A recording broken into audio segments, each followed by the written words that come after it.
When you were playing at Tampa, okay, and you lead the NFL in touchdowns and then also interceptions, and then you go back to Florida State, you win a national championship, and you win a Heisman.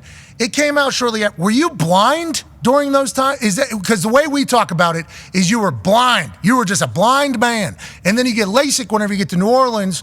And are you the most accomplished blind man in the history of football? And how big of a difference was it whenever you got your eyes fixed? Could you see things a little better? Well, I wasn't blind, Pat, but I'll tell you what, LASIK is definitely a game changer.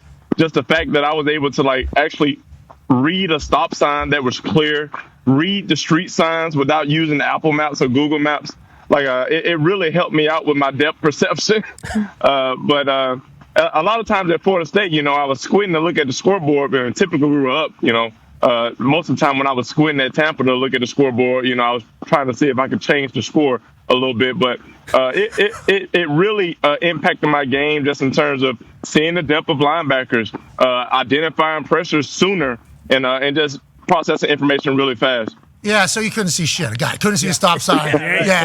We got it. Yeah, well, we're happy you got your vision. I am also somebody that got LASIK, and my life changed overnight. It was like I walked into the Colts practice facility. I had no idea what the roof looked like because all the lights, everything's just so blurry. Yep.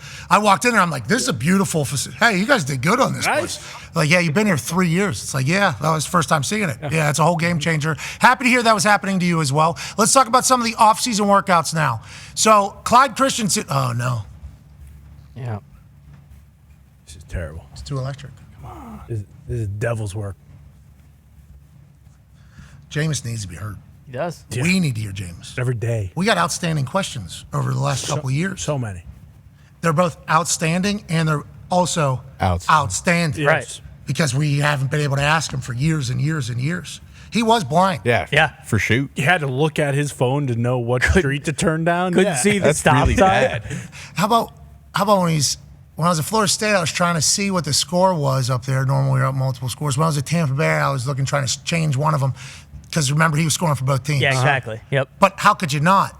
Well, He had no idea if that person was on his team or not. He just saw body where his playbook said body was supposed to be, and he was throwing it. Sometimes it was the other team.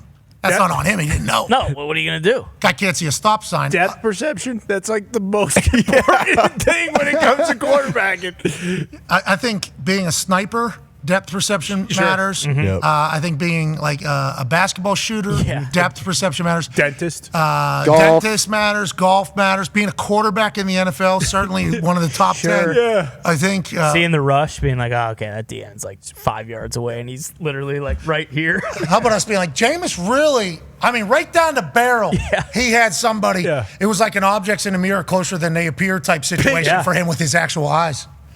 Ladies and gentlemen, Jameis Winston's back. Yeah.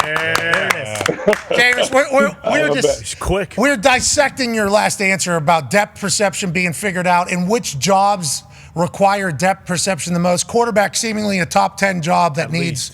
Sniper in the military is certainly one. Yep. Golf is one. Dentist is a big deal. Sure. But quarterback, absolutely.